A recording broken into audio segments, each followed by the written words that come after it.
آج ویو 360 میں مسلسل تیسرے سال بین الاقوامی طلبہ کی امریکہ آمد میں کمی، پاکستانی طلبہ کے ساتھ صورتحال کیسی رہی؟ امریکہ میں 4 کروڑ سے زیادہ شہری اپنے تعلیمی اخراجات کے قرضوں کے بوجھ تلے دبے ہیں۔ اور جانیے گا 40 برسوں سے محبت بانٹتی لاہور کی الف لیلا اپنوں کی نظر کرم کی طلبگار کیوں؟ وائس آف امریکہ کے واشنگٹن اسٹوڈیوز میں آپ سب کو خوش آمدید۔ آپ دیکھ رہے ہیں پروگرام ویو 360 اور میں ہوں Iram Abbasi. Institute for international education کے مطابق امریکہ میں نئے غیر ملکی طلباء کے داخلے کی تعداد میں مسلسل تیسرے سال کمی آئی ہے۔ ماہرین کا کہنا ہے کہ بہت سارے غیر ملکی طلباء محسوس کر رہے ہیں کہ انہیں امریکہ میں نسبتاً کم ویلکم کیا جا رہا ہے، انہیں امریکی ویزا حاصل کرنے میں زیادہ دشواری کا سامنا کرنا پڑ رہا ہے، اور اس کے علاوہ اب دنیا بھر میں ان کے لیے ایسے ممالک میں تعلیم کے مواقع بھی بڑھ گئے ہیں جہاں ٹیوشن امریکہ کے مقابلے میں سستی ہے۔ بین الاقوامی طلباء کے لیے امریکہ ابھی بھی بہترین انتخاب ہے، لیکن انسٹیٹیوٹ آف انٹرنیشنل ایجوکیشن کی رپورٹ میں کہا گیا ہے کہ امریکی تعلیمی اداروں میں نئے داخلوں کی تعداد مسلسل تیسرے سال کم ہوئی ہے۔ According to the latest Open Doors report, open doors کی تازہ ترین رپورٹ کے مطابق امریکہ میں اس وقت 10,95,000 بین الاقوامی طلباء ہیں۔ تاہم بدقسمتی سے اس کا مطلب یہ ہے کہ بنیادی طور پر یہاں طلباء کی تعداد میں کوئی اضافہ نہیں ہوا اور نئے داخلوں میں بھی کمی ہوتی جا رہی ہے۔ یہ امریکہ بھر میں انٹرنیشنل طلباء کو تعلیمی مواقع دینے والوں کے لیے انتہائی تشویش کی بات ہے۔ امریکی محکمہ خارجہ نے اعتراف کیا ہے کہ اب امریکہ کو نوجوان ذہنوں کو یہاں تعلیم حاصل کرنے کی جانب راغب کرنے میں دوسرے ممالک سے مقابلے کا سامنا ہے۔ ہم جانتے ہیں کہ بین الاقوامی طلباء کے پاس اعلیٰ تعلیم حاصل کرنے کے لیے پہلے سے زیادہ آپشنز موجود ہیں۔ آسٹریلیا، نیوزی لینڈ اور کینیڈا غیر ملکی طلباء میں تیزی سے مقبول ہوئے ہیں۔ اپنے ملک میں تعلیم کے حصول کے طریقوں کو آسان بنا کر کینیڈا نے اپنے بین الاقوامی داخلوں میں 15% اضافہ کیا ہے۔ ان طلباء کا کینیڈا آنا کینیڈا میں اعلیٰ ہنرمند کارکنوں کو راغب کرنے اور ان کو یہاں رکھنے کی ہماری حکمت عملی کا ایک حصہ ہے۔ انتخاب کے وقت انٹرنیشنل اسٹوڈنٹس کے سامنے اپنی تعلیم پر ہو سکنے والے اخراجات ایک اہم عنصر ہوتے ہیں، اور امریکہ میں تعلیم حاصل کرنا مہنگا پڑتا ہے۔ کسی پبلک یونیورسٹی میں باہر سے آ کر پڑھنے والوں کے لیے 4 سالہ ڈگری کی اوسط لاگت $27,000 سالانہ ہے۔ امریکی محکمہ تعلیم کے مطابق نجی یونیورسٹیوں میں یہ $41,000 ہے۔ متعدد وجوہات ہیں جن کی وجہ سے ہم امریکہ آنے والے بین الاقوامی طلباء کی تعداد میں کمی دیکھ رہے ہیں، اور میرے خیال میں اس کی بڑی وجہ اخراجات ہیں۔ امریکہ میں اعلیٰ تعلیم کی لاگت میں مسلسل اضافہ ہو رہا ہے، لہٰذا ہمیں اس کو کنٹرول کرنے کی ضرورت ہے۔ ماہرین کا کہنا ہے کہ بین الاقوامی طلباء کو امریکی پالیسیوں میں مجوزہ تبدیلیوں پر بھی غیر یقینی کا سامنا کرنا پڑتا ہے۔ آپشنل عملی تربیت یا OPT تعلیم مکمل کر چکنے والے طلباء کو ان کے شعبے میں تربیت لینے کی اجازت دیتی ہے، جس کی وجہ سے وہ گریجویشن کے 3 سال بعد تک امریکہ میں رہ سکتے ہیں۔ بہت سے بین الاقوامی ماہرین تعلیم کے خیال میں آپشنل عملی تربیت جیسی چیزوں کی حمایت کرنا انتہائی ضروری ہے، جو اس ملک میں طلباء کو حاصل ہونے والی تعلیم کا ایک اہم حصہ ہے۔ جنوبی کوریا، ویتنام، میکسیکو، اسپین اور نائجیریا کے طلباء کی تعداد میں کمی کے علاوہ اس رپورٹ کے مطابق ایسے ممالک کے طلباء کی تعداد میں بھی کمی ہوئی ہے جن کے امریکہ کے ساتھ تعلقات تناؤ کا شکار ہیں۔ ان ممالک میں ایران، ترکی اور پاکستان بھی شامل ہیں، جو کہ اکثریتی مسلم ممالک ہیں۔ تارکین وطن کے خلاف مجموعی طور پر، لیکن خاص طور پر مسلم ممالک سے آنے والے افراد کے خلاف بیان بازی سخت ہو گئی ہے۔ چاہے وہ ریسرچ کی شکل میں ہو یا کسی اور شکل میں، بین الاقوامی طلباء اور اسکالرز نے امریکہ کے لیے جو خدمات سر انجام دی ہیں وہ واقعی حیرت انگیز ہیں۔ لیکن میں نے اپنے کیریئر میں، جب میں نے حکومت میں خدمات انجام دی اور جب میں پروفیسر تھی، مجھے یہ پتا چلا کہ ایسے لوگ جو امریکہ میں تعلیم حاصل کرتے ہیں ان سے حقیقی فائدہ ہوتا ہے۔ ان میں اور ہم میں بہت سی چیزیں مشترک ہیں۔ سحر ماجد کے ساتھ اسد اللہ خالد، وائس آف امریکہ۔ امریکہ میں تعلیم حاصل کرنے کے لحاظ سے کیا دشواریاں پاکستانی طالب علموں کو درپیش آتی ہیں؟ اس پر بات کرنے کے لیے ہمارے ساتھ موجود ہیں ایاز اکرم، جو MR کنسلٹنٹس نامی کمپنی کے مارکیٹنگ ڈائریکٹر ہیں۔ ان کی کمپنی پاکستان کے کئی شہروں اور دبئی میں مقیم پاکستانی اسٹوڈنٹس کو بیرون ملک تعلیم حاصل کرنے میں مشاورت فراہم کرتی ہے۔ مسٹر اکرم، سب سے پہلے یہ بتائیے گا کہ ایک بڑی تعداد پاکستانیوں کی امریکہ تعلیم حاصل کرنے آتی ہے۔ انسٹیٹیوٹ فار انٹرنیشنل ایجوکیشن کے مطابق جہاں دوسرے ممالک سے پچھلے 3 سالوں میں امریکہ آنے والے اسٹوڈنٹس کی تعداد میں کمی آئی ہے، وہیں پاکستان سے اسٹوڈنٹس بھی کم آئے ہیں۔ آپ کا تجربہ اس حوالے سے کیا کہتا ہے؟ دیکھیے، ہم اس انڈسٹری میں پچھلے 10 سالوں سے کام کر رہے ہیں، اور ہمیں اس سال جو ہے ڈگریز اسٹوڈنٹس اتنے نظر جو آئے ہیں وہ اس کی میجرلی وجہ جو ہے وہ ایک تو ویزا ریفیوزلس کا ایک سلسلہ موجود ہے جو کہ پرٹیکولرلی پاکستانی اسٹوڈنٹس کو یہ درپیش مسائل آئے ہیں جب سے ٹرمپ ایڈمنسٹریشن جو ہے وہ اپنا آج کل کام کر رہی ہے. اور دا تھنگ از کہ ہم نے دیکھا ہے کہ جب ٹرمپ ایڈمنسٹریشن یہاں پہ جب کام کرنا سٹارٹ ہوئی تو اس کے فوراً بعد ویزا ریفیوزلز زیادہ ہوئے, جس کی وجہ سے دوسرے سالوں میں آنے والے اسٹوڈنٹس کی تھوڑی تعداد جو ہے وہ کم ہوئی, جسٹ بیکاز آف فیکٹ کہ ان کا جو کانفیڈنس لیول جو ہے دوسرے بچوں کی ریفیوزلس ان کے تھوڑا کم بھی ہو جاتا ہے as compare to other countries, جس میں یو کے, آسٹریلیا کی اگر ہم بات کریں تو ان میں وہاں پہ ویزا ریفیوزلس کی تعداد جو ہے وہ بہت کم دیکھنے میں آئی ہے. جب اس طرح کے ویزا ریفیوزلز ہوتے ہیں تو اس میں ظاہر سی بات ہے بچے جو ہے بہت زیادہ ڈسکریج فیل کرتے ہیں, اور جس کی جو ہے اپنا ویزا ریفیوزل ہونے کے بعد جو ہے نا بچوں میں بہت زیادہ رجحان آتا ہے کہ وہ اور ڈیسٹینیشنز کو دیکھنا سٹارٹ کریں. جو فائدہ جو اس انڈسٹری کو چاہیے تھا, امریکن ایجوکیشن انڈسٹری کو ہمارے اسٹوڈنٹس کے آنے کا جو فائدہ تھا وہ دوسرے کنٹریز کو ملنا سٹارٹ ہوا. اس میں ایک اور چیز یہ بھی ہے کہ جی یہ پوچھنا چاہ رہی تھی کہ امریکہ میں کن تعلیمی, آپ نے بات کی کہ اب دوسرے ملکوں میں جایا جا رہا ہے, لیکن اگر ہم امریکہ کی بات کریں تو پاکستانی اسٹوڈنٹس کن موضوعات میں یا شعبوں, تعلیمی شعبوں میں دلچسپی لیتے ہیں؟ دیکھیے اس میں موسٹلی بزنس پروگرامز میں بچے جاتے ہیں, پھر انجینئرنگ اور آئی ٹی کا کافی اچھا رجحان ہے, اور ہم لوگ کوشش یہی کرتے ہیں کہ بچوں کو جو ہے اپنا دیکھا جائے کہ اگر تو ان کا ایپٹیٹیوڈ ہے ٹورڈز میتھمیٹکس اور سائنسز کے ساتھ تو ان کو آئی ٹی کے شعبے میں یا انجینئرنگ کے شعبے میں زیادہ جو ہے نا جانے کی ضرورت ہونی چاہیے, بجائے اس کے نارمل بزنس کے پروگرام سے بچے جائیں, جس کی وجہ سے جو ہے نا ان کو آگے فیوچر میں اپرچونیٹیز مل سکیں, جو کہ 3 سال کا او پی ٹی جو ہے نا mainly is there for STEM related programs جس میں انجینئرنگ اور آئی ٹی کے پروگرامز آتے ہیں. تو کافی اسٹوڈنٹس ایسی بات ہے یہاں پہ جب بچہ سوچتا ہے جانے کا تو وہ ان کے والدین جو ہے ان میں انویسٹمنٹ کرنے کی سوچتے ہیں کہ بچے وہاں پہ جا کر تعلیم حاصل کریں اور لیٹر آن جو ہے نا ان کے لیے کچھ ورک اپرچونیٹیز بھی ہوں. اور اس وقت امریکہ میں جو اچھی ورک اپرچونیٹیز ہیں وہ STEM ریلیٹڈ پروگرامس ہیں جس میں انجینئرنگ اور آئی ٹی کے کورسز شامل ہوتے ہیں, اور ریسنٹلی ایک سے فائنانس کے پروگرامس کو بھی انہوں نے STEM میں ڈالا ہے جس میں فائنانس کے بچوں کو بھی 3 سال کا او پی ٹی مل جاتا ہے. اکرم صاحب یہ بتائیے کہ امریکہ میں تعلیم مہنگی ہونے کے باوجود اب بھی پاکستانی یہاں کا رخ تو کر رہے ہیں, سو سب سے بڑی اور عام غلطی یہاں آنے والے خواہش مند اسٹوڈنٹس جو ہیں وہ کیا کرتے ہیں جس کی وجہ سے, آپ نے تھوڑا سا ذکر کیا لیکن ڈیٹیل میں بتائیے گا, کہ ان کو اچھی یونیورسٹیز میں داخلہ نہیں ملتا یا ویزا متاثر ہوتا ہے؟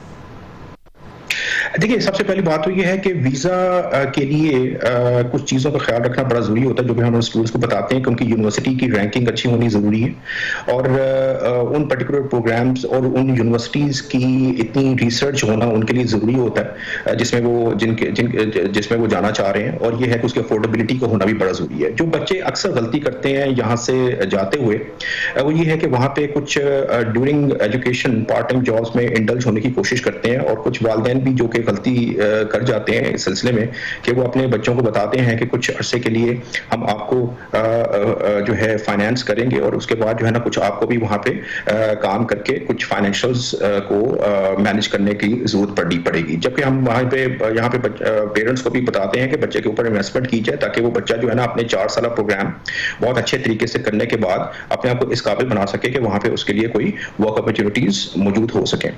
تو اکثر جو سب سے بڑی غلطی جو بچہ میرے حساب سے وہ کرتا ہے وہ یہ ہے کہ وہاں پہ پارٹ ٹائم جاب میں انڈلج ہو جاتا ہے, بجائے اس کے کہ ہم لوگ بچوں کو کہتے ہیں کہ یونیورسٹی میں آن کیمپس جابس اویلیبل ہوتی ہیں اسٹوڈنٹس کے لیے, اس میں انڈلج ہونے کی ضرورت ہے رادر دین باہر چھوٹی موٹی کاموں میں انڈلج ہوا جائے.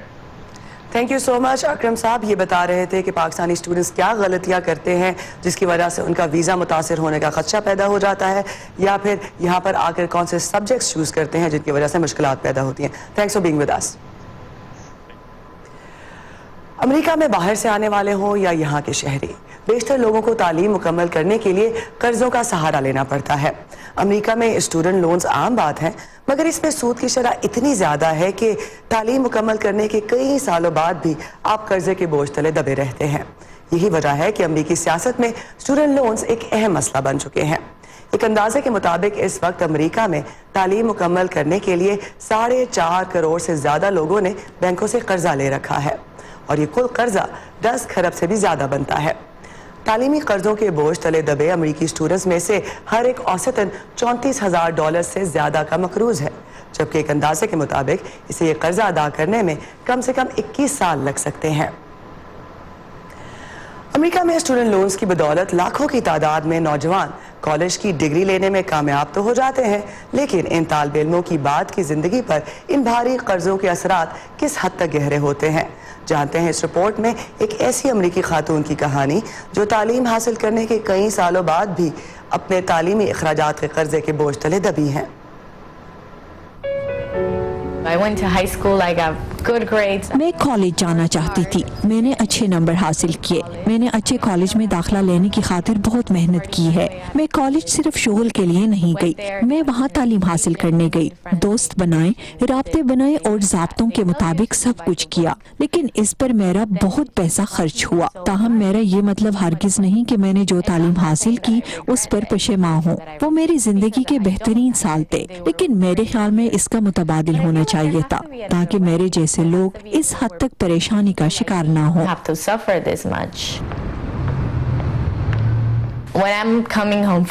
جب میں کام سے گھر واپس آتی ہوں اور اپنے ارد گرد لوگوں کو اور فیملیز کو اپنے بچوں کے ساتھ وقت گزارتے ہوئے دیکھتی ہوں تو میں اپنے بارے میں سوچتی ہوں کہ کیا یہ سب کچھ میرے لیے ممکن ہو سکے گا.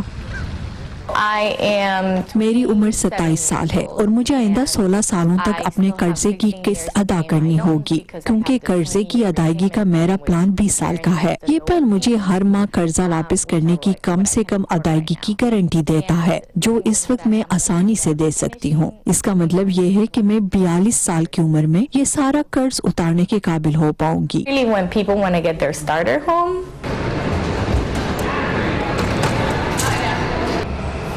Also marriage, when will I get married? اسی طرح شادی. میں شادی کب کروں گی؟ ان قرضوں کے اثرات میرے خاوند پر پڑیں گے، اس لیے میری کوشش ہوگی کہ شادی کا فیصلہ کرنے سے پہلے میں ان قرضوں کو کم کروں. اسی طرح بچے پالنا بہت مہنگا ہے. گھر کی ماہانہ قسط اور تعلیمی قرضوں کی ادائیگی کے ساتھ میں بچے کیسے پال سکتی ہوں؟ میری خواہش ہے کہ میں شادی کروں اور میرے بھی بچے ہوں. انعام $35,000 کا قرضہ ہے، جبکہ قرضے کا ایک بڑا حصہ میری ماں کے نام بھی ہے.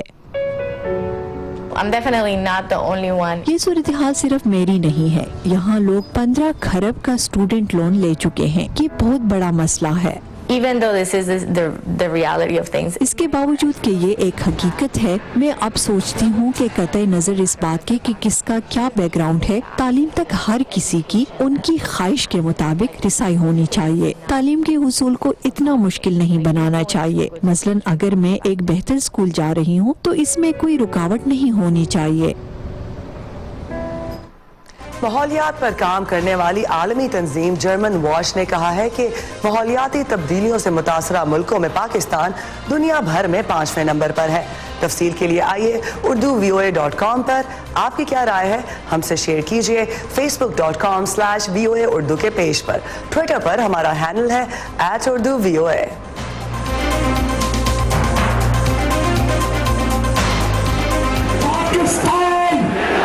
کہتے ہیں کہ خبریں تو بھائی لوکل ہوتی ہیں،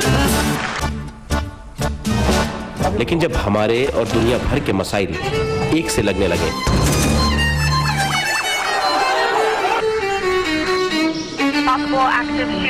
تو آنکھیں کھولی رکھنی چاہیے. The founder and leader of ISIS is dead. I'm here at the Guantanamo. کیا پتا کون سی خبر آپ کے کام آ جائے. Tonight I ordered Great ideas. 25-year-old, 22-year-olds who are building billion-dollar companies. Our dream is to bring new technologies. View 360 صرف آج news پر.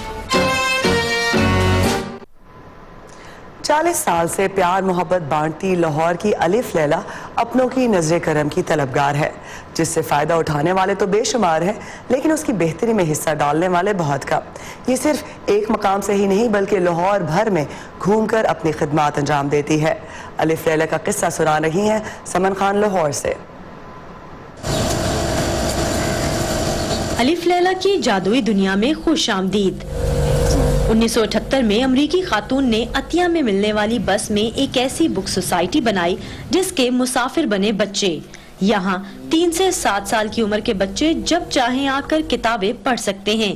لاہور کے علاقے گلبرگ کے ایک پارک میں کھڑی اسی بس کے ساتھ ہرے بھرے درختوں میں گھری چھوٹی سی عمارت 40 سالوں سے بچوں کا ایک الگ جہاں بسائے ہوئے ہے. ایمبولینس جا رہی ہوتی ہے تو ہم کیا کرتے ہیں؟ الارم بجاتے ہیں. نہیں، الارم تو ایمبولینس کا بج رہا ہوتا ہے. لائبریری میں کارٹونز بھی لگتے ہیں، کارٹونز بھی کھیلتی ہوں اور پزلز بھی بناتی ہوں. جو بس کھلونے ہیں ان سے کھیلتی ہوں. اسکول میں ٹوٹلی پڑھائی اور وہ سبجیکٹ کی کتاب پڑھتے ہیں. یہاں پہ مطلب ہوتا ہے کہ جب دل کرے اسٹوری پڑھ لو، جب دل کرے کوئی انفارمیشن پڑھ لو. یہاں پہ آتے ہیں، الگ الگ کتابیں ہوتی ہیں، جنرل نالج ہوتی ہے اور اسٹوری بکس ہوتی ہیں، تو بہت مزہ آتا ہے. الف لیلا میں سمٹے 15,000 کتابوں کے مجموعے میں معلومات عامہ، سائنس، جغرافیہ، فلکیات، تاریخ، مزاح اور بہت سے مضامین کی ریفرنس کتابیں بھی موجود ہیں. الف لیلا کی داستان گو بس سرکاری اسکولوں میں جا کر بچوں کا کتابوں سے رشتہ جوڑتی ہے. حال ہی میں چینی سفیر کی جانب سے ملنے والی گرانٹ سے رکشہ لائبریری قائم کی گئی ہے تاکہ جن چھوٹی گلیوں میں بس نہ جا سکے وہاں بھی بچے کتابوں سے دوستی کر سکے. لیکن الف لیلا سوسائٹی کو اپنا مشن جاری رکھنے کے لیے بہت سے لوگوں کے ساتھ کی ضرورت ہے. وسائل کی ضرورت ہے، کیونکہ ہم یہ نہیں چاہتے کہ یہ جو ہم کام کر رہے ہیں تو یہ محدود رہے. جس کے پاس 1 گھنٹہ ہے وہ آ کے یہاں پہ بچوں کو کہانی سنانا چاہے وہ آئے. کوئی اگر آرٹسٹ ہے وہ آرٹ ورک کرنا چاہے آئے. یہ جگہ کسی کی ہے نہیں، یہ پاکستان کی ہے اور یہ بچوں کی ہے. بصارت مدحت کاظمی کی کوشش ہے کہ الف لیلا کی طرز کے ریسورس سینٹر ہر علاقے میں بن جائیں جن سے 9 سے 10 اسکول فائدہ اٹھا سکیں گے. ایک اندازے کے مطابق پاکستان کے تقریباً 2.5 لاکھ نجی اور سرکاری اسکولوں میں قائم لائبریریز کی تعداد 8,000 سے زائد نہیں، جو کہ طالب علموں کی ایک بڑی تعداد کی نسبت انتہائی کم ہے. ایسے میں الف لیلا جیسا منفرد منصوبہ ایک اہم خلا پر کر رہا ہے، مگر اسے جاری رکھنے کے لیے کتاب سے محبت کرنے والوں کا ساتھ بھی بہت ضروری ہے. Saman Khan, Voice of America, Lahore. کیا آپ جانتے ہیں کہ امریکیوں کی زندگی کا دورانیہ کم ہو رہا ہے؟ ایک نئی تحقیق سے پتہ چلا ہے کہ امریکہ میں لوگوں کی اوسطاً عمر سال 2014 کے بعد مسلسل 3 سالوں سے گھٹ رہی ہے. یہ اس رجحان سے بالکل الٹ ہے جو 6 دہائیوں تک امریکہ میں دیکھا گیا، جب اوسطاً عمر 70 سے بڑھ کر 79 سال تک پہنچ گئی تھی. اوسطاً عمر گھٹنے کی وجوہات جانتے ہیں اس رپورٹ میں. امریکہ میں اوسط عمر گھٹنے کی بڑی وجہ 24 سے 65 سال کی عمر کے لوگوں کی اموات میں اضافہ ہے. اسٹیون وولف اس تحقیق کے مصنفین میں سے ایک ہیں. منشیات کے نتیجے میں اموات اس رجحان کی سب سے بڑی وجہ ہیں. صحت عامہ کے امریکی ادارے سینٹرز فار ڈیزیز کنٹرول کے مطابق منشیات کے استعمال کے باعث 2017 میں ہر روز اوسطاً 130 امریکی موت کے منہ میں چلے گئے. لیکن یہ واحد مسئلہ نہیں ہے. شراب نوشی، خودکشی اور اس کے علاوہ ذیابیطس، پھیپھڑوں اور دل کے امراض کے باعث بھی اموات بڑھ رہی ہیں. کل ملا کر ہم نے 35 وجوہات کی نشاندہی کی ہے. نیشنل انسٹیٹیوٹ آن ایجنگ کے جان ہیگا کہتے ہیں کہ ایسا پہلے کبھی نہیں ہوا. آبادی پر تحقیق کرنے والے حیران ہیں. یہ بہت بڑی بات ہے. ہم نے ایڈز کی وبا کے بعد سے اس ملک میں اوسط عمر میں کمی نہیں دیکھی، یا ایسا جنگ عظیم اول کے بعد جب انفلوئنزا کی وبا پھیلی تھی تب ہوا تھا. لیکن وہ کہتے ہیں کہ یہ تبدیلی اچانک نہیں آئی. اس کے لیے حالات کافی دہائیوں سے آہستہ آہستہ پیدا ہو رہے تھے. یہ ایک لمبے عرصے سے جاری ہے. امریکہ صحت سے متعلق کچھ بنیادی عوامل کو بہتر بنا کر اموات میں کمی لانے میں دیگر ملکوں سے پیچھے رہ گیا ہے. اسٹیو وولف کہتے ہیں کہ صحت کے مسائل کے آثار کو ہی نہیں بلکہ ان کی وجوہات کو بھی جڑ سے ختم کرنا ہوگا. منشیات کی عادت، شراب نوشی یا خودکشی کو کم کرنے کے لیے پالیسی سازی کے ساتھ ساتھ ہمیں خود سے یہ سوال پوچھنا ہوگا کہ وہ کیا حالات ہیں جو اس ملک میں لوگوں کو ایسا قدم اٹھانے کی طرف مائل کرتے ہیں. لوگ اتنی تکلیف میں کیوں ہیں کہ ادویات کا غلط استعمال کرتے ہیں؟ خودکشی کی طرف کیوں جاتے ہیں؟ ذیابیطس کا مرض کیوں قابو نہیں ہو پا رہا؟ جان ہاگا بھی ان سے متفق ہیں. ہم یورپ کے مقابلے میں صحت کے شعبے میں دگنا خرچ کرتے ہیں. یہ امریکہ میں $3.5 ٹریلین کی انڈسٹری ہے، لیکن ہم بیماریوں کو دور رکھنے کے لیے ضروری احتیاط میں پیچھے رہ گئے ہیں، جیسے ورزش، اچھی خوراک اور ابتدائی مراحل میں علاج. یہ تحقیق جرنل آف امریکن میڈیکل ایسوسی ایشن میں شائع ہوئی ہے. ماریام دیالو کے ساتھ سارا زمان، وائس آف امریکہ. امریکی ریاست کیرولائنا میں 3 دہائی قبل ایک بھیانک طوفان آیا جس نے ریاست کی خوبصورت شہر چارلسٹن میں کئی تاریخی عمارتوں کو نقصان پہنچایا، لیکن ہنرمند کاریگروں کی کمی کی وجہ سے بحالی کا کام برسوں سے رکا ہوا ہے۔ آج وہاں کے ایک کالج میں نوجوان روایتی تعمیرات سے متعلق تعلیم حاصل کر رہے ہیں اور اپنے لیے ملازمت حاصل کرنا یقینی بنا رہے ہیں۔ ایلیکس فشر لوہے کے دروازے کے ہینڈل کی رگڑائی کر رہے ہیں اور جرمائی پرائس اپنے دروازے کی دھات نرم کرنے کے لیے آگ کا استعمال کر رہے ہیں، جبکہ اسٹیون فانسیلی لکڑی سے کام کرنے کو ترجیح دیتے ہیں، لیکن یہ سب جنوبی کیرولائنا کے اسپیشل اسکول میں عملی تربیت کا موقع ملنے پر خوش ہیں۔ میں نے ٹی وی پر یہ اسکول دیکھا اور سوچا کہ کاش مجھے 10 سال پہلے اس کا پتہ چل جاتا، لیکن دیر تو اب بھی نہیں ہوئی تھی اور یوں میں یہاں چلا آیا۔ دی امریکن کالج آف آرٹ نامی یہ اسکول تاریخی امریکی شہر چارلسٹن میں واقع ہے اور یہاں روایتی یورپین کاریگری کی عملی تربیت دی جاتی ہے۔ اسے سن 1989 میں آنے والے ہیوگو طوفان کے بعد بنایا گیا، جس میں اس ساحلی شہر میں موجود متعدد تاریخی عمارات تباہ ہو گئی تھیں، جن کی بحالی کے لیے ماہر کاریگروں کی ضرورت محسوس ہوئی، جو کہ تعداد میں بہت ہی کم تھے، اور یوں روایتی فن تعمیر کی 4 سالہ ڈگری کے ساتھ اپنی طرز کا یہ واحد اسکول وجود میں آیا۔ یہ اس لحاظ سے منفرد ہے کہ یہاں قدیم اور جدید فن کا امتزاج بھی دیکھنے میں آتا ہے۔ یہاں ہم 6 مختلف شعبوں کی مہارتیں سکھاتے ہیں، اور جب طالب علم فارغ التحصیل ہو جاتے ہیں تو وہ فن کے ساتھ ساتھ بہترین تعمیراتی مہارتوں سے آگاہ ہوتے ہیں اور یہ بھی جانتے ہیں کہ عمارتوں کو محفوظ کیسے رکھا جاتا ہے۔ یہ طالب علم اسکول سے باہر کمیونٹی کے پروجیکٹس پر بھی کام کرتے ہیں۔ ایک رہائشی علاقے میں اس صحن میں یہ طالب علم قدرتی اشیاء کے استعمال سے بچوں کے لیے ایک پلے ہاؤس بنا رہے ہیں۔ صدر براڈ واٹر کا کہنا ہے کہ کمیونٹی کا احساس اس کالج کے لیے اہمیت کا حامل ہے۔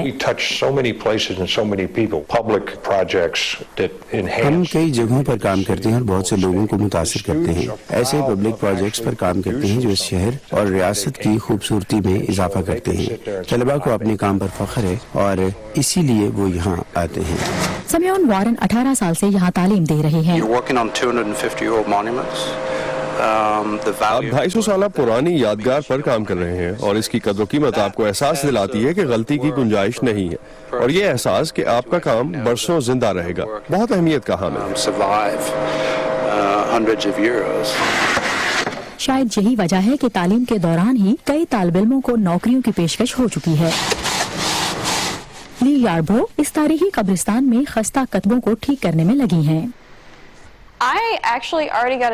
مجھے گزشتہ ہفتے نوکری کی پیشکش ہو چکی ہے اور اس کا کہنا تھا کہ اگر کوئی اور پیشکش ہے تو بتانا، کیونکہ میری آفر بھی موجود ہے، لہٰذا آپ کہہ سکتے ہیں کہ اس کے بعد بہت مواقع ہیں آپ کے لیے۔ ہیوگو طوفان کے 30 برس بعد چارلسٹن پھر سے پھل پھول رہا ہے، لیکن دوبارہ کسی ایسی ہنگامی صورتحال میں دستکاروں کی یہ کمیونٹی پوری طرح تیار ہے۔ جولی ٹیبو کے ساتھ سادیہ زبرانجھا، وائس آف امریکہ۔ یہ تھا آج کا ویو 360۔ دوبارہ دیکھنے کے لیے آئیے facebook.com/VOA اردو کے پیج پر۔